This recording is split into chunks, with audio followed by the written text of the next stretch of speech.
Hi everyone, and welcome back to the Beginner's FreeCAD Series for version 1. In our previous lesson, we looked at hollow lofts. We looked at how to create those in FreeCAD using several different techniques. We looked at some of the challenges and how to overcome those problems. In this lesson, we're going to be looking at lofting to a point. When we loft through sketch profiles, it always results in a planar surface at both the beginning and end of the loft. To achieve a tapered finish, a profile containing a single vertex can be used. If we circle back to the model that we was using in the previous demonstration, we can see how we can set this up. Let's take either the end or the beginning profile. I'll take the end. We have this profile here. Highlight the geometry and hit delete. Loft will fail, and we need to add single vertex in the form of a point, and we'll place the point, say, at the center. We have a point there. If I hit close now, you can see we've lofted to a point.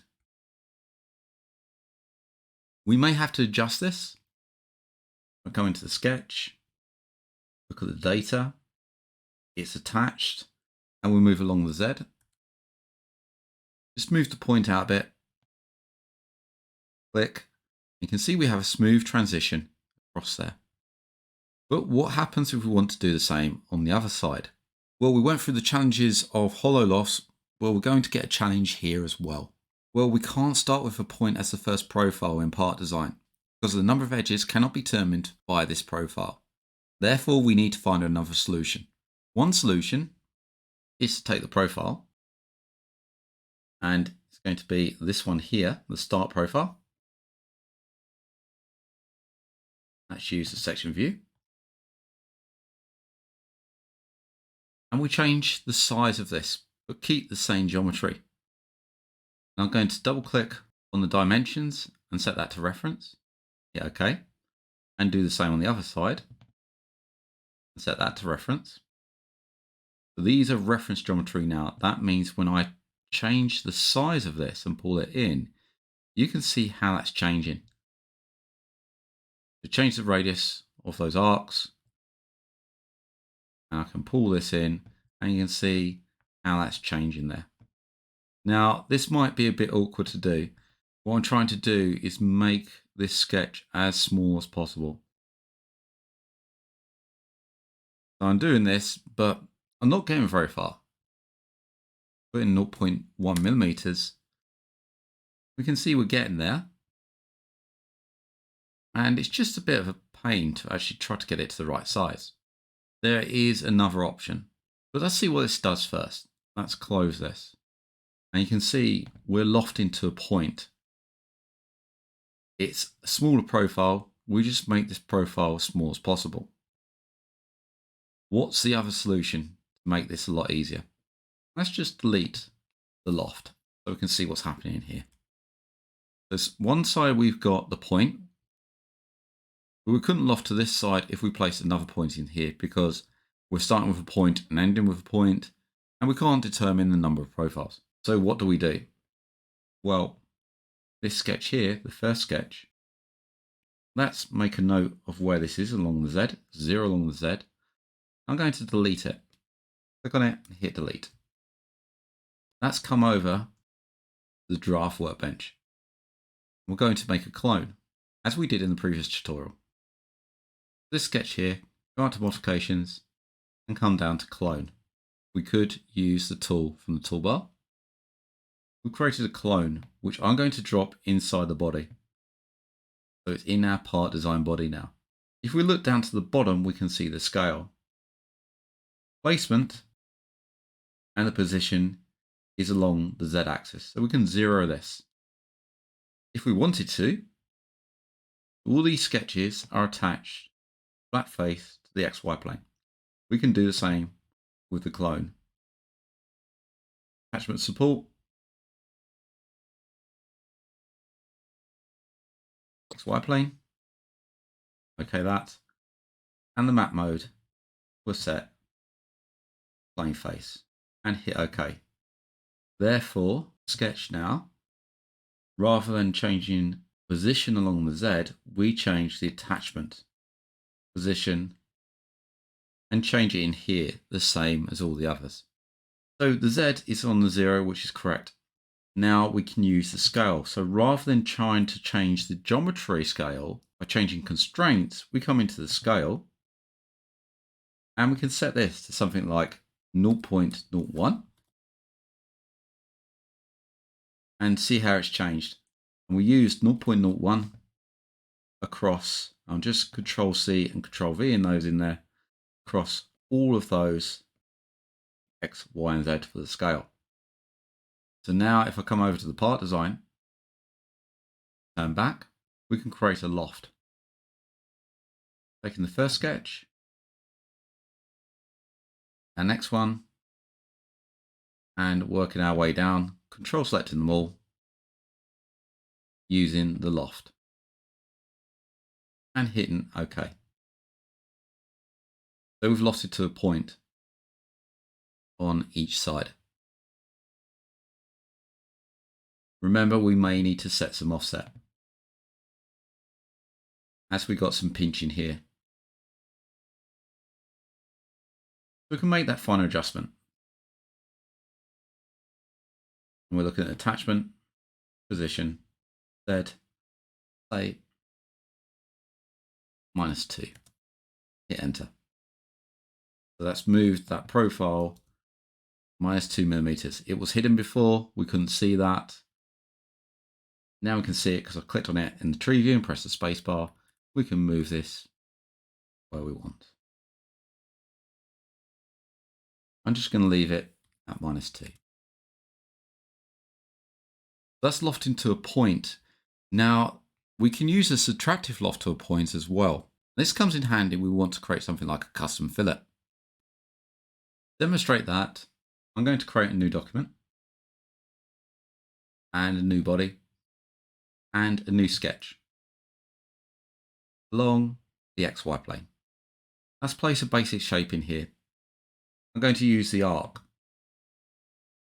So here I'm just going to create a simple arc like so and have a line on each side connected coincident to this point, coming down to here, and the same on this side. We'll close the geometry by connecting up one side of the point to the other, create the base. Let's use some tangent constraints to make this line, this arc tangent, okay that, and do the same on the other side, like so. Right click to cancel the tool, and we'll place this up here and just widen the base slightly. I'm not going to place any constraints in here. I'm just creating a simple shape. Let's close this. Now, one thing we've got is that we've got the arc, and here we've got a vertex that starts this line. Let's first take the sketch and add some pad to this, and we'll pad it around about 30 millimeters. So if I wanted to fillet this edge just up to this point, if I take that edge and use fillet tool, it fillets all the way around here. It's continuous. What I want to do is create a fillet that's wider here and tapers to this point. To do that, I'm going to first sketch on this surface here. And let's create a new sketch by selecting the face and clicking on new sketch. Let's pull in some of these lines, so the top and the side line here. I will now create a profile that I want to remove from this object. This is going to be a subtractive profile, so we're going to be using a subtractive loft. So I'm thinking about the taper. Let's use create arc by 3 points. Connect up to this edge here, import to geometry, and this one as well. Let's come around to this side, and if it doesn't come in, just drop it here. I'm going to create an arc in here like so. Let's take the line geometry and place a line connecting up to this point of the arc,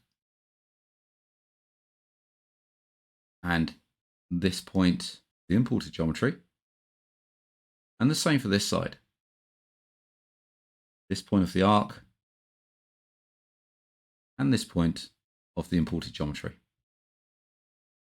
Right click to cancel the tool. Now I don't need to take this point and this edge here and make a coincident constraint to put a point on object constraint there, because this vertical constraint takes care of that. So we've got a redundant constraint. So I click on that and you can see that highlighted in green and hit delete.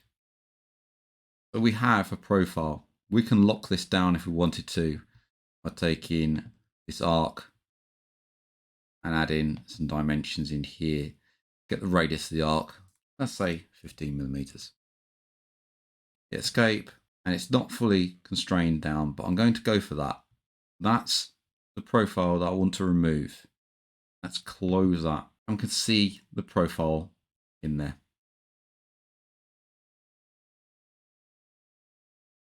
So now if I take the profile and use the Subtractive Loft, it needs another selection. So we've got the profile as that sketch there. Let's add a section. And I want to loft this vertex here. I click the vertex. We get the Subtractive Loft highlighted in red. And this is the material it's going to take away. If I hit OK now, I get a fillet that tapers to a point. So we can adjust the radius of the fillet with the constraint, and also we can adjust where the point lies. Let's come back into the pad and double click on the sketch. Let's insert another point. So for that, I'm going to use the tool Split Edge. Click that. Let's say we want to fillet to about here. So I've added another point in here, and that's split this edge. Let's close. Let's delete the Subtractive Loft. Hit delete. Click on pad, press the spacebar so it's shown. And also the sketch will be inside the Subtractive Loft that was previously there, will be hidden as well. So press the spacebar on that. So at the moment we can't see that additional edge in there. And this is because of the refinement on the pad. If we click on the pad, by default, if we look down on the data tab, we have a refine of true. This refines our edges and faces along the same plane. If I drop this down and set this to false, watch what happens. We get an edge. Because we created two edges on here, it's created two faces on the side, which can be refined down. So FreeCAD has merged the faces, but we don't want that. We want to keep those. So now what we've got is these two edges, which I can use this point to loft to. So let's take the sketch up to the top, create a Subtractive Loft, add section, and we'll take this point here. So we've created a loft going through there. Hit OK. And now we've removed this section here. And you also see that there's some refinement going on in here as well. Let's refined out the extra face here,